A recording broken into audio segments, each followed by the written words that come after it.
গরুর দাম যতই হোক না, মাত্র 200 টাকা হাসিলে মিলছে লাখ লাখ টাকার গরু, যে কারণে দেশের বিভিন্ন প্রান্তে ক্রেতা বিক্রেতাদের কাছে প্রধান আকর্ষণ হয়ে উঠেছে নেত্রকোনার নৈহাটি বাজার। প্রতি বছরের ন্যায় এবারও কোরবানি ঈদকে সামনে রেখে জমে উঠেছে ঐতিহ্যবাহী নৈহাটি পশুর হাট। চলতি সপ্তাহে কয়েক শত কোটি টাকার পশু বেচা কেনার আশা করছেন সংশ্লিষ্টরা। নেত্রকোনার বারোহাট্টা উপজেলার চিরাং ইউনিয়নের প্রত্যন্ত গ্রাম নৈহাটি, যে হাটে ক্রেতা 200 টাকা ও বিক্রেতার 200 টাকা, এই মোট 400 টাকা হাসিলে বেচা কেনা হয় লাখ লাখ টাকার গরু।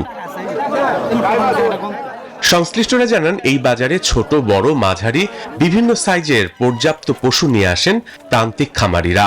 পশু ব্যবসায়ীদের আনাগোনায় মুখরিত হয়ে ওঠে এই বাজার। সাধারণত সাপ্তাহিক হাটে কয়েক হাজার পশু কেনাবেচা হলেও কোরবানির ঈদে লক্ষাধিক পশু বিক্রি হয়।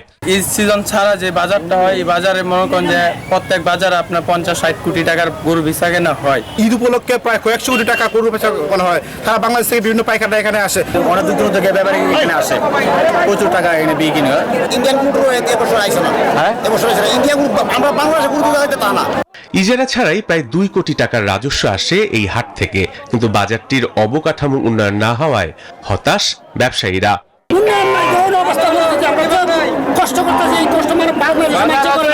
বাজারের মাঝে কয়েকশো কোটি টাকা বিক্রি হয়, বাজারের পরিস্থিতির কারণে ব্যাপারীরা আসতে পারে না।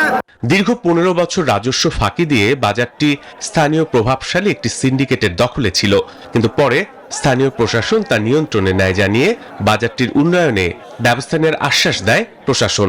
আমাদের ইউনিয়ন ভূমি সহকারী কর্মকর্তার মাধ্যমে আমাদের উপজেলা প্রশাসনের তত্ত্বাবধানে আমরা খাসাদাই করছি। বাজার উন্নয়নের যে অংশ, সেই অংশ থেকে আমরা হেরিংবন বন রাস্তা করছি, এইচবিবি রাস্তা করছি, এবং পাশাপাশি বাজারের অন্যান্য জায়গা যে মাটি ভরাট বা অন্যান্য যে উন্নয়ন, সেগুলো আমরা চলমান রাখবো। পর্যায়ক্রমে রাস্তা সংস্কার, শেড নির্মাণ ও নিরাপত্তা নিশ্চিত করতে কার্যকর উদ্যোগ নেবে প্রশাসন, এমনটাই প্রত্যাশা সবার। Desk report, news 24।